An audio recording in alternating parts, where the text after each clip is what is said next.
అస్సలాముఅలైకుం, welcome to my channel. ఎలా ఉన్నారు? బాగున్నారా? నేనైతే చాలా బాగున్నానండి. మీరందరూ బాగుండాలని మనస్ఫూర్తిగా కోరుకుంటున్నాను.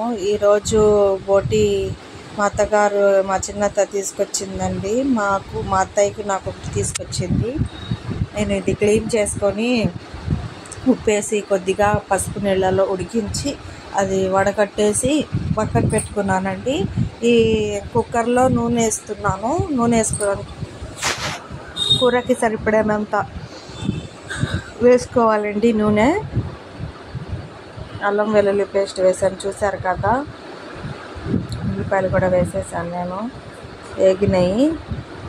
ఇప్పుడు ఈ గరం మసాలాలు, దాని లవంగా, చెక్క, యాలక్కాయలు, మొత్తం కొబ్బరి మొత్తం పేస్ట్లా చేసి వేసేస్తున్నాను.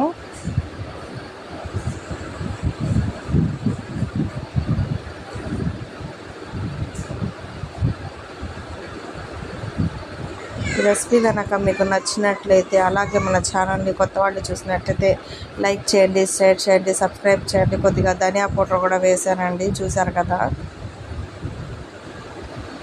ఇవి బాగా పచ్చివాసన పోయేంత వరకు ఇలా ఉడికించుకొని వేయించుకోవాలండి. పచ్చివాసన పోయేంత వరకు వేయించాలి. కొద్దిగా కారం వేస్తున్నాను.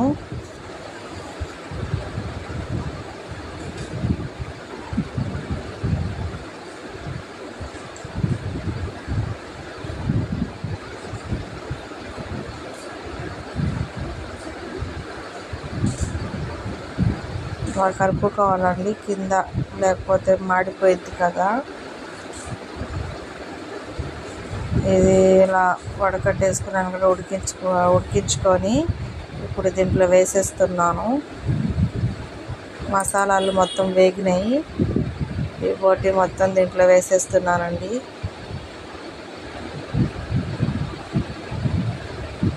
ఈ హీటర్లో వేడి నీళ్ళు పెట్టుకొని నేను ఇంకా చేసుకున్నానండి. మొత్తం క్లీన్ చేసుకున్నాను. పిల్లలు ఆడుకుంటున్నారు, తొందరగా చేసుకున్నాను.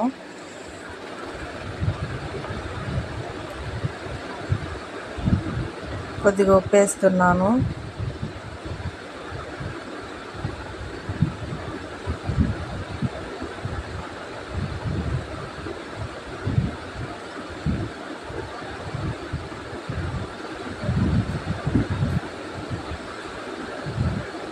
వాటర్ వేస్తున్నాను. ఈ ముక్కలు బోటి మునిగేలా వాటర్ వేసుకుంటున్నాను.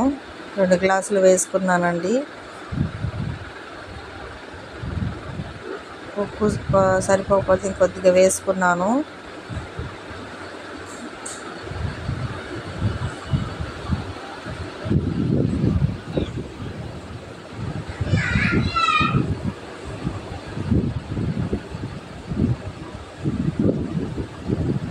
రెండు పచ్చిమిరపకాయలు కూడా వేసుకున్నానండి.